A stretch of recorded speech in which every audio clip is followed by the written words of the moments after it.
Hello, magandang umaga po sa ating lahat. Nagbabalik ang inyong Kuya Mario, ang inyong Pinoy vlogger sa Italia na kokonti yung subscribers.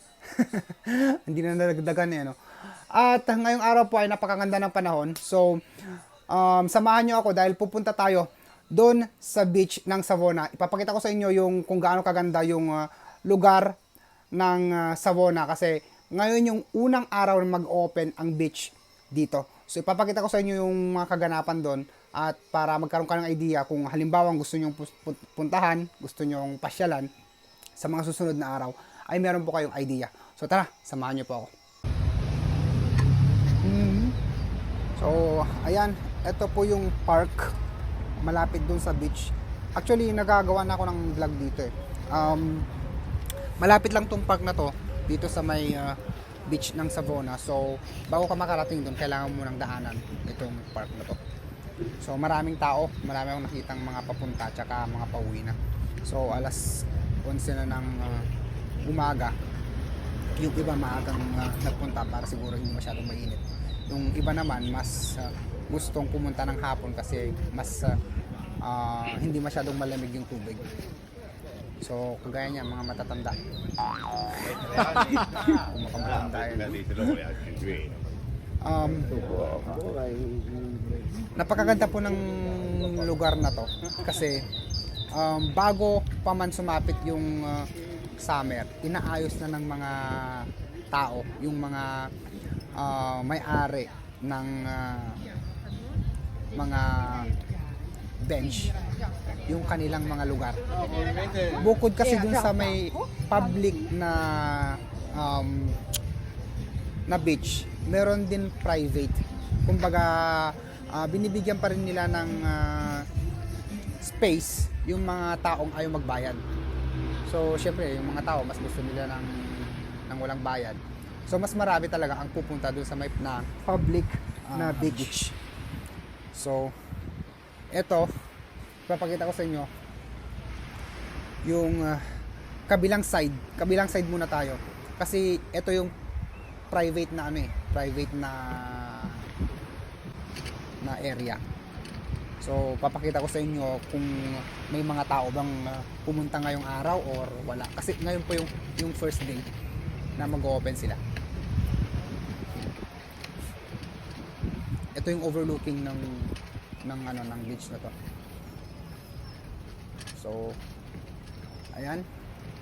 Tingnan nyo yung mga payong. Uniform yung payong eh. Woo! Ang gandang tingnan.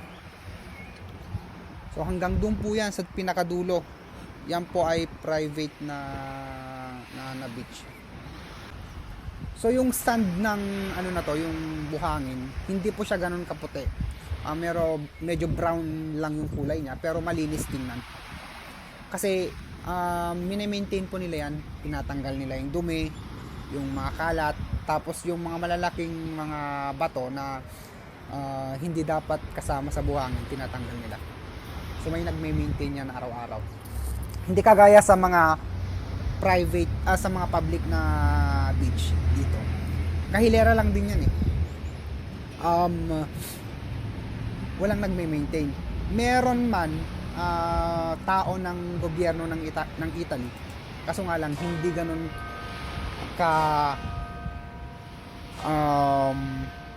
hindi kagaya ng private na beach na araw-araw.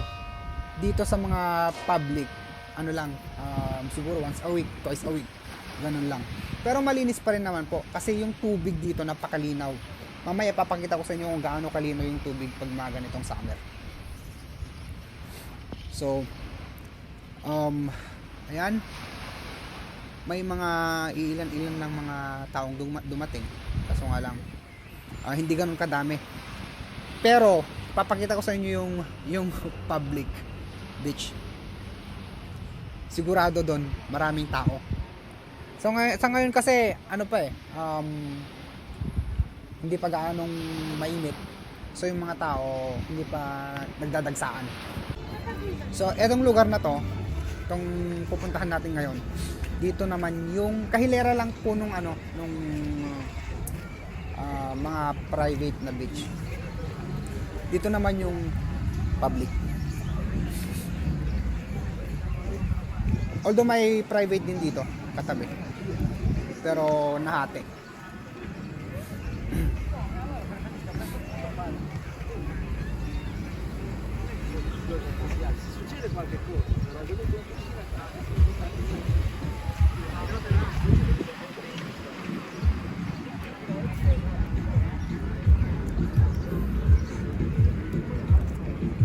Lakad pa tayo ng konti.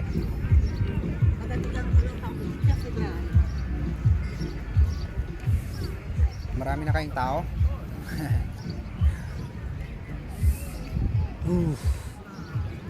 Ba't ganun? Mainit pero nilalamig ako.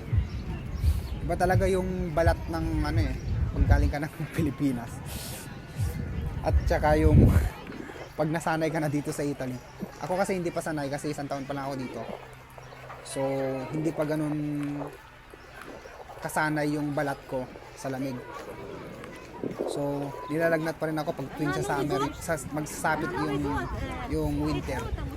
Asahan mo yan, lalagnatin kagad ako dahil yung pagbabago ng panahon, hindi pa ganun nakakapag-adjust yung katawan ko. So, ito po yung katabi ng mismong public na beach dito sa Savona. So, napakaganda din po dito. Ayun, tingnan nyo. Ito yung pinaka-fence niya, pinaka-boundary. So, ito naman po yung public na may helicopter. Ito naman po yung public na beach para sa mga ayaw magbayad. So, kung makapansin ninyo, ang daming mga tao dito. Samantalang dito sa kabila, o konti lang. Meron din naman, kaya lang, hindi ganun kadami. Pero siguro, asahan ninyo pagdating ng ano yan, ng July, September, October, punong-puno lahat yan.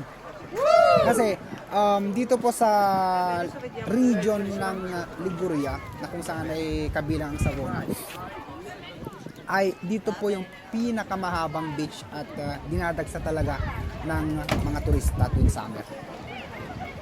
So ngayon wala pang masyado.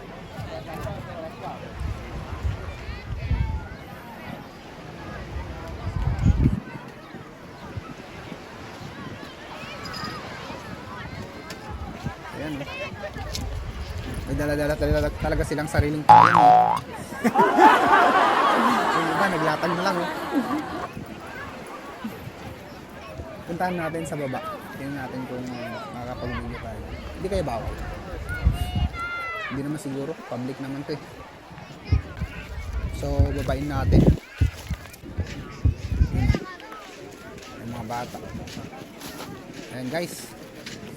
Sa mga gustong mag-enjoy, gustong mag-relax, punta lang po kayo dito sa Savona. Yung makikitang magandang tanawin. Bala na kayo kung anong gusto nyo isipin.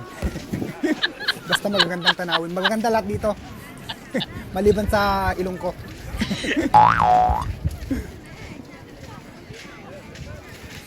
Papakita ko sa inyo guys yung kung gaano kalinaw yung tubig. So naka-short naman ako eh. Kumbaga ready tayo para at least kahit mabasa. Wag lang yung ID ko ah. Kakukuha ko lang yung kakukuha ko lang ng residence ID ko. Wag lang mababasa.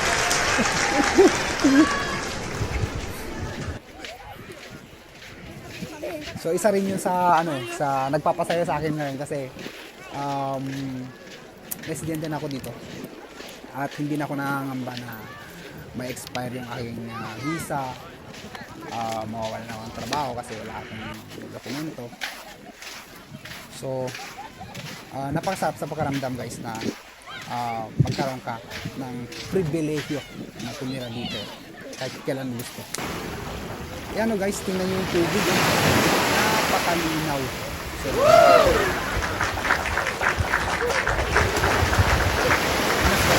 para tawagin crystal clear. Crystal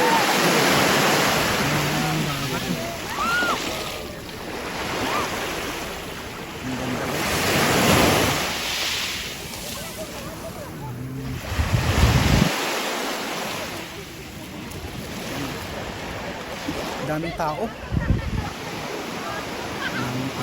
So wala pa yan. Pagdating ng kalagitnaan ng summer, punong-puno yan, wala, hindi mahulugan karayon yan. Kasi last summer, although yung pandemic hindi pa nasusolusyonan. So, ang tagal nilang inantay na mag-open, as in, wala nang face mask, na malaya na silang maligo dito. Itong pagkakataon na to para ma-enjoy ulit nila. Guys, tingnan nyo yung tubig, oh. Yung tubig po yung tingnan nyo, huwag po yung mga naliligo, ah. Yung tubig lang po yung pinapakita ko dyan, bahala kayo dyan.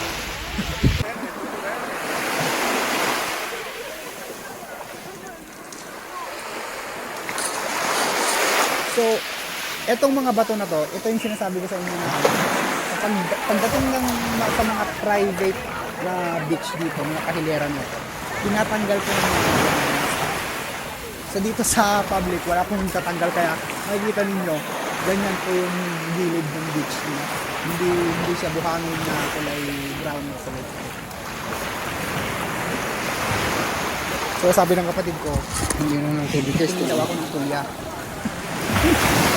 Shout out nga pala kay Ate Emmy. Sabi niya, magpunin daw ako ng tulya, wala namang tulya rito. Ayan, shout out po sa mga nanonood ng aking video palagi sa Tampo, sa Ballesteros family, kay JB, kay Arnel, kay Vivian, kay Ate Pasig, kay Marvy, kay Enrique, kay Jessica, kay Ate Josie, kay Leila, kay Lizelle, at sa mga aking mga apo na anak ng mga pamangkin ko. Shoutout din po sa mga taga Santa Barbara na nanonood dyan. Sana po ay panoorin po ninyo itong video na to, kay Ate Lorna, kay sino ba? Ate Linda, Alfonso, kay sino ba? Sino pa ba yung nanonood ng aking mga videos dyan? Kay Mary Grace Alfonso, kay Alfredo Cantil, kay Maricruz Pascual family nga pala, kay Ashley syempre sa aking pangalawang anak, kay Ate Maribel, sa aking mga mobile na kaibigan na dyan, alam niyo na kung sino kayo, kay Eric Cariaga, kay sa mga Villanueva family, lahat po kayo dyan, shout out po sa inyo. At siyempre, hindi nakalimutan yung mga kaibigan ko sa Cavite, Wazon family, lahat kayo dyan sa Pulo, lahat kayo dyan sa Balalikan, shout out po sa inyo lahat. So, ganun din po yung mga kaibigan ko sa Taiwan, shout out po sa inyo lahat dyan sa Sinher family ng Kilong, Taiwan, sa QNAP family, at sa mga nakalimutan ko yung company. Yan, sa mga taga Taichung, taga Kaohsiung na mga kaibigan ko, kay Angel, kay Monique, kay Angeline, ano ba ba? Pasensya na kayo, hindi ko kayo maalala on the spot, pero comment po kayo para ma-shoutout po kayo sa sunod. Ayan, so magmubad tayo kasi maglilikot muna tayo ng konti. Pangit talaga ng tiyan ko. Wala nang gym guys. Gym na lang yung meron. So maghuhugas ako ng paa kasi maraming bato. Masakit sa paa.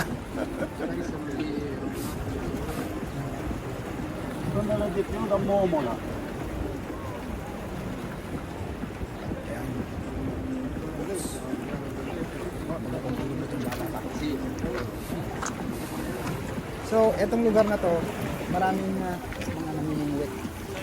So, ito yung fishing spot. Sinabi ko na to sa una kong vlog na may fishing spot dito. Sa bukod dun sa beach, may fishing spot din sila. So, hindi pwedeng maligo dito kasi sugatan sila dahil dun sa hook ng pamingwit. So ayan, yan lang po yung ating video muna ngayong unang araw ng pag-open ng beach dito sa Sabona. At gagawa po ulit tayo ng mga video sa susunod na mga araw pagka marami na yun talaga yung mga turistang pumupunta. Yan guys, dito ay naligo. Mahirap makipagsabayan sa kanila kasi yung kulay natin pang 10 minutes lang eh. After 10 minutes nugnog na agad.